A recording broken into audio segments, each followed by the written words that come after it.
මෙන්න මේ විදිහට ෆ්‍රී සිංහල කැප්ෂන් ජෙනරේට් කරගන්න.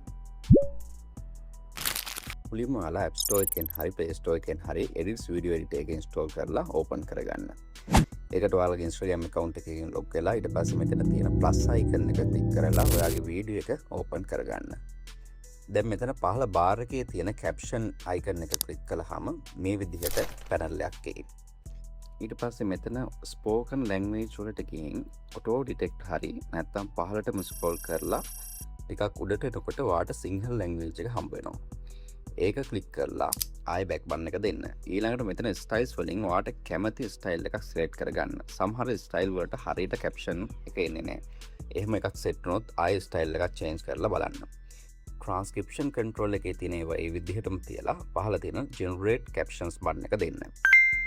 මෙතන ගොඩක් වෙලාවට first time caption කරනවා නම් හරියටම words එන එකක් නෑ. ඔයාලා ඒවා manual හැදුවට පස්සේ ඊළඟ projects කරනකොට ඔයාගේ save කරන style එකෙන් ඒ caption generate කරගන්න පුළුවන්. දැන් මේ වීඩියෝ එකට අදාළ caption මෙන්න මේ විදිහට generate වෙලා තියෙනවා බලා ගන්න පුළුවන්. ඔයාලගේ voice එක වීඩියෝ එකේ clear වෙන තරමට accuracy එක වැඩි. ඊළඟට තියෙන මෙතන caption එක ඔයාලට set වෙන විදිහට ආවේ නැත්නම් මේ ආපු caption එක select කරලා පහළ තියෙන edits button එක select කරලා ඔයාලට ඕනි words change කරගන්න. ඒ වගේම words ඕනි විදිහට split කරලා timeline එකේදී ඒවා හරියට voice එකත් එක්ක match කරගන්නත් පුළුවන්. මේ කරන විදිහ ඉස්සරහට මම videos වලින් in depth ඔයාලට කියා දෙන්නම්. දැනට ඔයාලගේ වීඩියෝ එක අප්ලෝඩ් කරලා බලන්න මේ විදිහට caption generate කරගන්න පුළුවන්ද කියලා. දැන් මෙතන highlights ගිහිල්ලා මොන words highlights වෙන්න ඕන කියලාත් ඔයාලට දෙන්න පුළුවන්. ඒ වගේම ඒවායේ colors and size change කරගන්නත් පුළුවන්. මම මෙතන free සිංහල generate කියන වචන highlight කරගන්නවා. ඊට පස්සේ highlight styles වලට ගිහිල්ලා ඔයාලට කැමති color එකක් ඒ වගේම එහා පැත්තේ tab එකේ ඔයාලට කැමති size එකක් select කරගන්න පුළුවන්.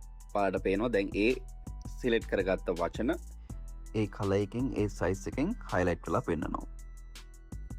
මෙන්න මේ විදිහට ඔයාලට මේ edits app එක use කරලා free සිංහල caption generate කරගන්න පුළුවන්. ඒ වගේම මේකෙදි මගේ original video කියන විදිහට ඔයාලට caption එකට තව styles add කරගන්න විදිහ, ඒ වගේම සිංහල fonts change කරගන්න විදිහ වගේ දේවල් ඊළඟ video එකකින් කියලා දෙන්නම්. අන්තිමට තියෙන්නේ මෙතන next button එක click කරලා video එක finalize වුණාම එන download button එක click කරලා download කරගන්න.